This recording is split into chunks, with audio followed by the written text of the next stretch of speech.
What's going on, guys? Ty Tech here, back again. And it's almost September, so you guys know what that means.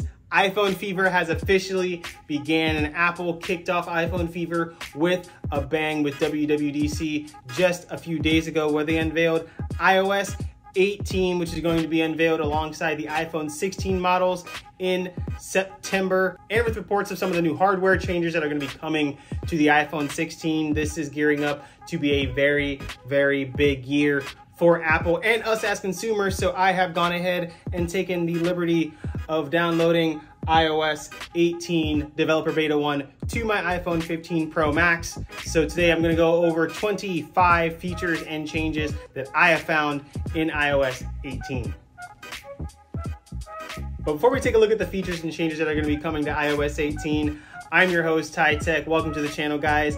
If you guys are new here, don't forget to like, share, and subscribe. I'm happy to have all of you guys back here on the channel. And let me know down in the comments what new feature you guys are looking forward to the most with iOS 18.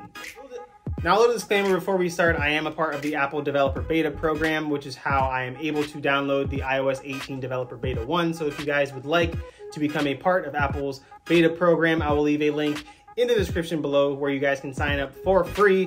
If you guys have never downloaded the beta to your phone, please be careful. Do not download it on your main device. Make sure you back up all of your data, and please be aware of some of the negatives that come with downloading a beta to your phones, like poor battery life, glitchy performance, and other things like that. But now let's get into all the features and changes that are going to be coming to iOS 18. First off, you have some brand new home screen customization. You can now move apps anywhere on the home screen for the first time ever, which is a long time coming. This is something that Android fans have been able to use for decades now. So it's nice that that is finally coming to iOS 18 in September. Pressing down on the home screen and looking at your widgets, you can now resize your widgets to their larger counterparts straight from the home screen, instead of having to remove the widget completely and then go in and install a whole different one. Pressing down on the home screen again, you now have an edit button instead of the normal plus button. And this is because you now have a whole new layer of customization to your apps as well. You can make them larger, which makes them bigger in size and gets rid of the text underneath of them. You can add a dark mode over all the first party Apple specific apps, but for some reason, not the Apple Store app.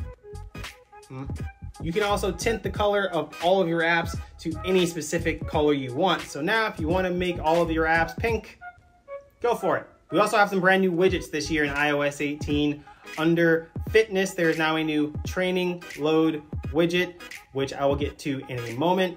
And now there are brand new health widgets as well, which weren't available last year in iOS 17, where you can now check your vitals. And that brings us to two new health features that have been added into iOS this year with iOS 18. We now have training load, which is a way of gauging the effort that you put into your workouts, so you can decide when you need to take a rest or to stop acting like a little bit.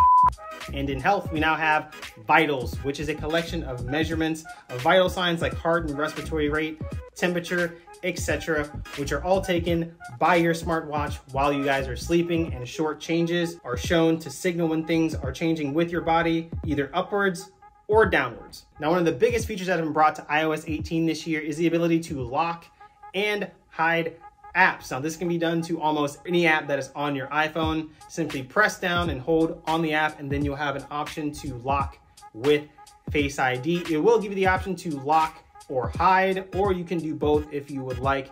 And if you decide to lock one of your apps behind Face ID, they will be hidden inside a special folder in the app library. Now, all you people cheating on your significant others can finally breathe a sigh of relief. Unless they have your passcode.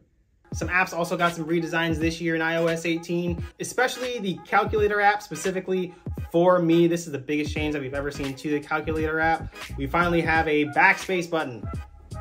Finally, pressing the three lines up at the upper left-hand corner, you can now go back through your calculation history and see what calculations you have made. Again, finally.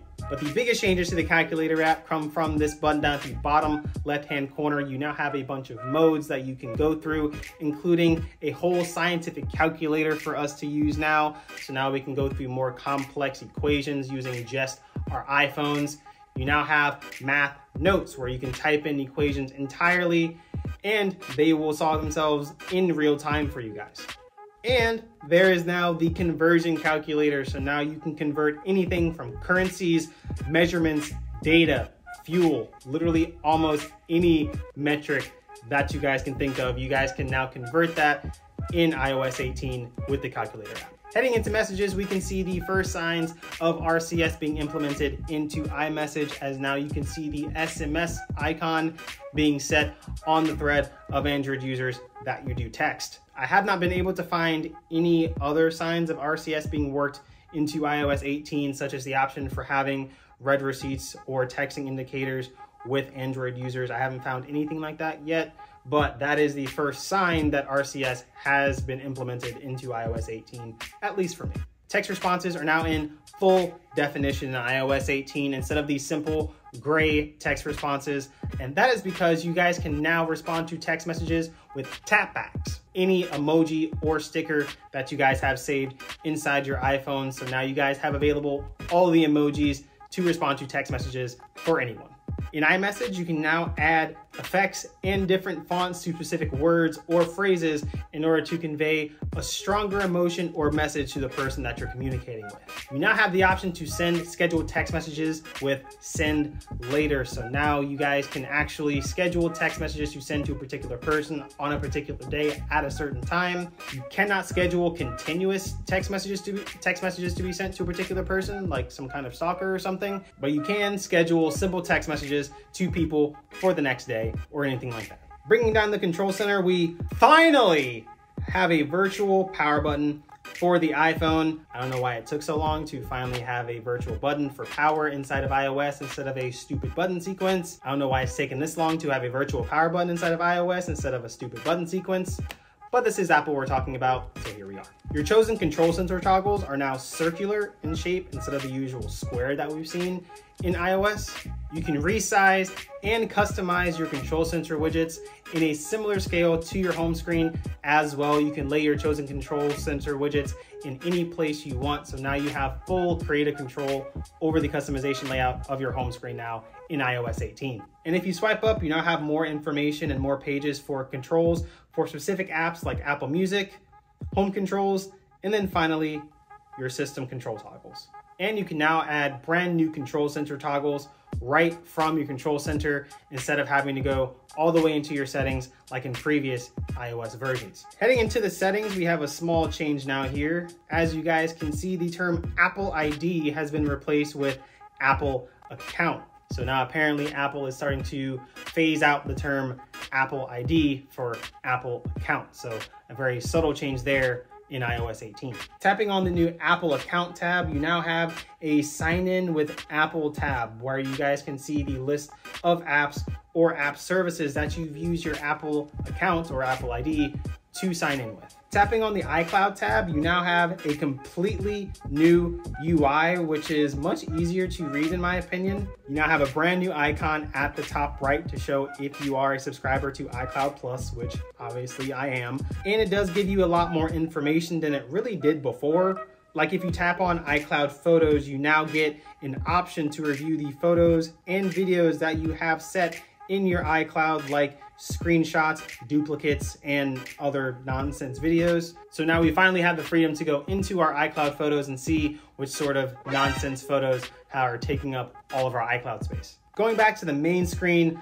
of settings now, your tabs have been reorganized in a much simpler way compared to how they have been in previous iOS versions. And to me, they've kind of been clustered in very specific ways, with the first section being your control settings for your iPhone, the second section being for the customization of your iPhone, the third section being for your notification settings, the fourth section being for your privacy settings, and then finally the fifth section being for the settings for your entertainment and finance.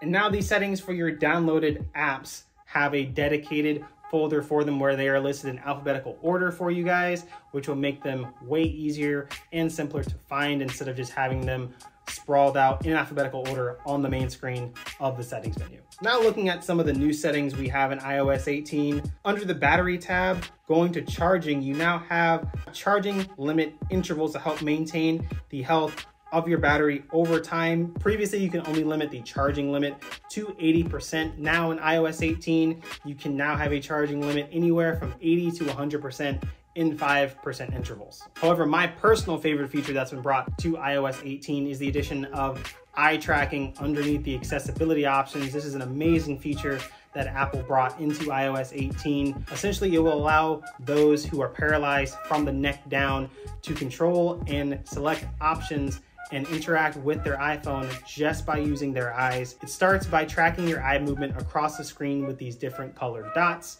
And then from there, you'll be able to actually control and move and interact with different options on your iPhone screen just using your eyes. I'm not sure if this is a feature that Apple has had in the pipeline for a while. I haven't seen it in Android at any point, so if it is in Android, please let me know down in the comments. But guys, that has been 25 features that I found in iOS 18 for you guys. Rest assured, as more beta versions do come out, I am going to be going through the software to see what has changed and what has not. So I will be making videos on any new features or changes that are going to come in later